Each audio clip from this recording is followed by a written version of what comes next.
a shock, because obviously we expected to have a normal baby.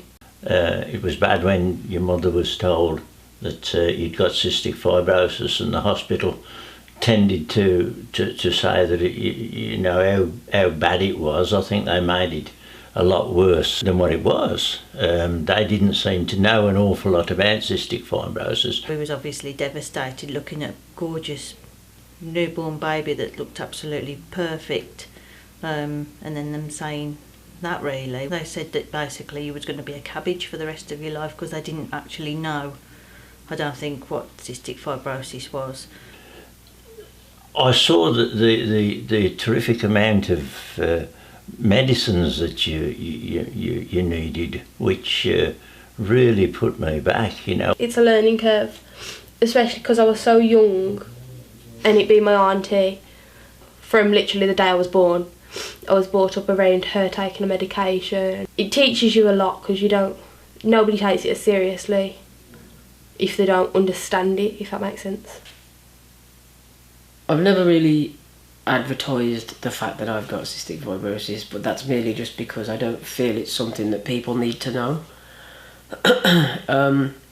Before lunch I have to take tablets called Creons, and they basically help digest your food. So obviously when you'd get them out in school, people was always like, oh, what's that? What are they? Or what'd you take those for? They look weird, you know, things like that. So you'd kind of make an excuse to either go to the toilet, or you'd put them in your bag and take them from your bag when people weren't looking and things like that. It was more just to avoid questions, really. I'm on the cysticfibrosis.org.uk website, and the definition that it opens up with of cystic fibrosis is this.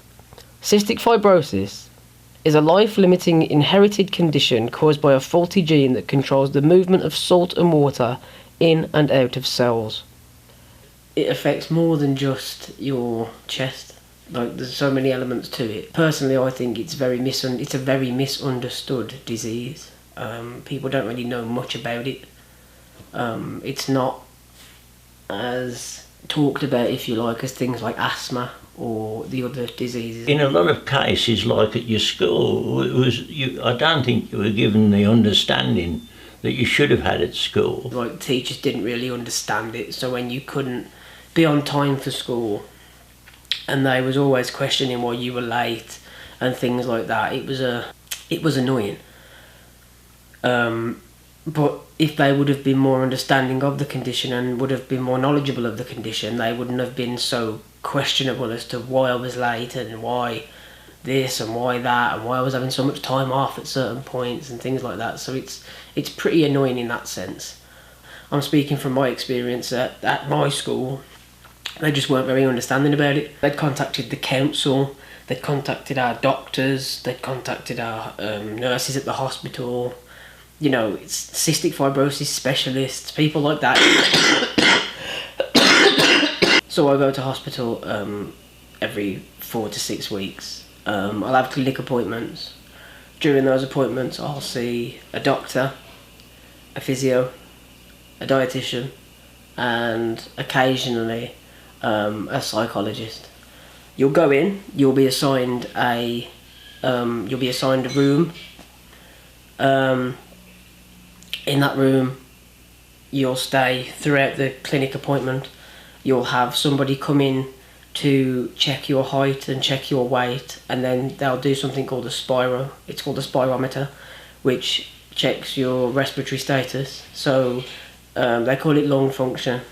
You'll have a doctor come in, you'll have then a physio come in, and you'll have a dietitian. So your doctor will talk about how good or bad your spirometer was that you did maybe half an hour ago. They'll talk about whether you need more medication or whether you need to actually be admitted to the hospital for antibiotics. You'll then see a physio who will talk about your physio regime and, you know, your usual routine that you do. She'll see you doing it to see if your technique is good and how much you're actually getting loose on your chest and things like that.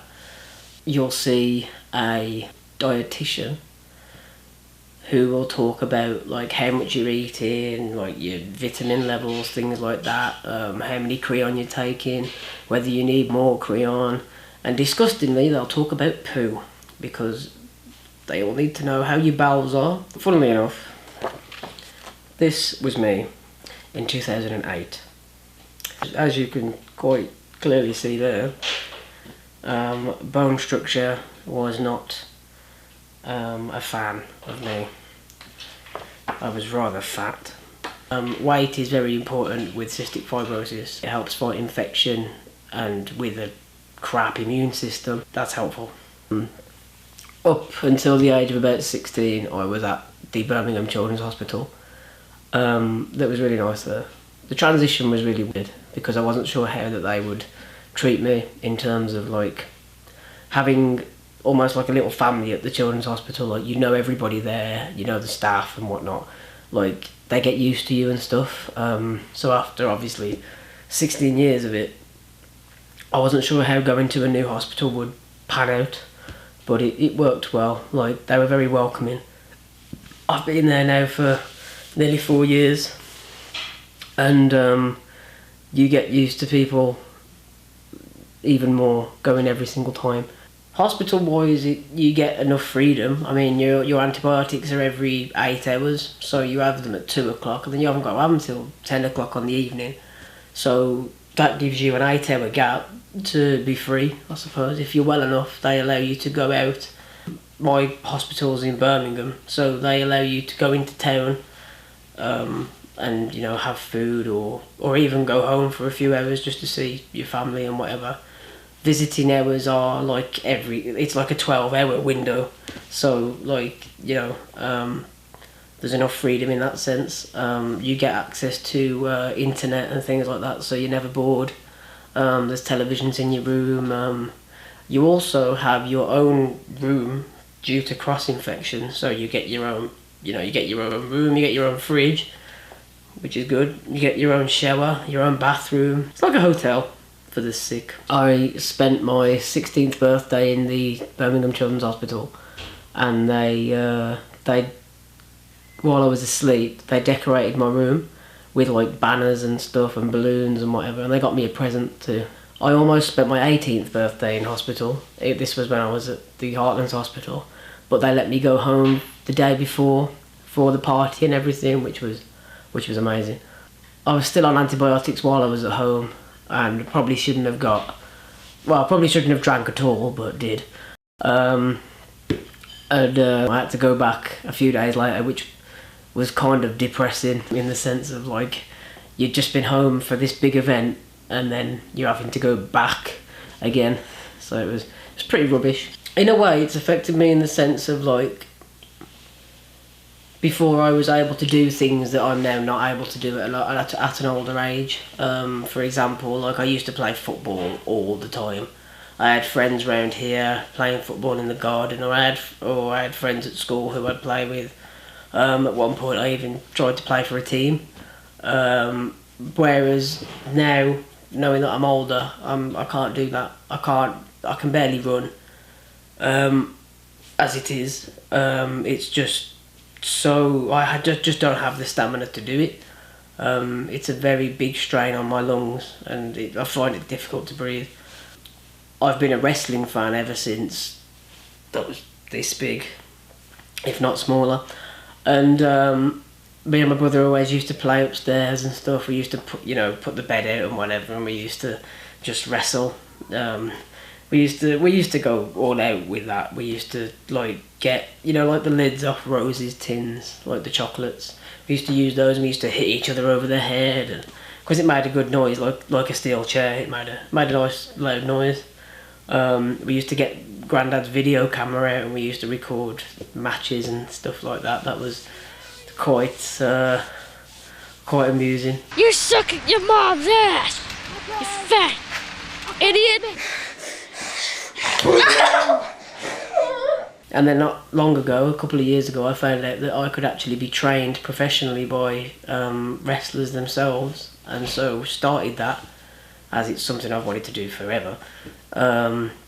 We both started that, and that lasted a fair bit, but then you kind of realise that you can't do it because you just can't keep up stamina wise, especially when your chest is in such bad condition. So that was upsetting for me, I suppose. There was a time a couple of months back where I was at probably the worst stage I've ever been with my cystic fibrosis.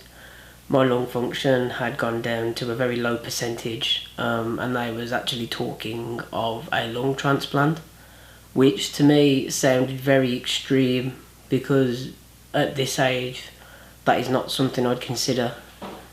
It feels like way too early. But things were going bad, and you know, we had nurses come to my house and talk about what the process was like and how it would go down and what was required and things like that. And taking it all in was not so much scary, but it was really strange to hear. You don't ever think at this age that you're going to need that. So then when somebody tells you like, right, we are considering a lung transplant, it's a bit like, whoa. As she got older, she kind of understood the importance of everything she'd got to take, everything she'd got to do to keep herself well and healthy, because she had quite a few times when she was about, she was about 12, she was in and out of hospital.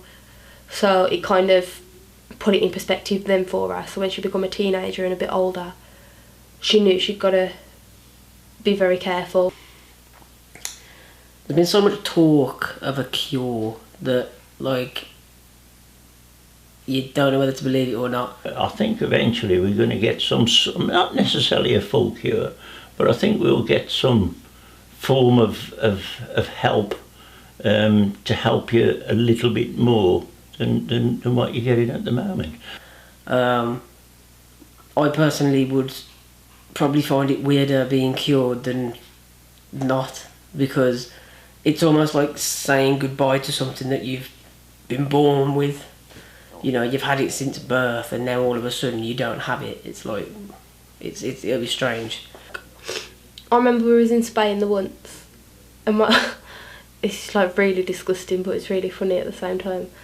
My auntie had obviously had a mask and stuff before she'd come out, because she was had a really bad day with her CF. Her chest was awful, and we were sat in this restaurant, and before my dad didn't come or anything like that, it was just in a Spanish restaurant outside enjoying the sun, and she started coughing, and she had such a coughing fit. She coughed and her phlegm just flew out, landed on the table, and I was just we were both just sat there, and she's like, "Oh, Mum, oh, I need some tissue, get me a napkin," and there was just this big lump of phlegm on the table, and it's really disgusting, but because obviously my auntie's passed away, it's really funny to look back on. It's just acceptable purely because she got CF. Your mother gave you your medicine, and you came waltzing into the living room, straight over to the fire guard and spit it into the fire guard, you know.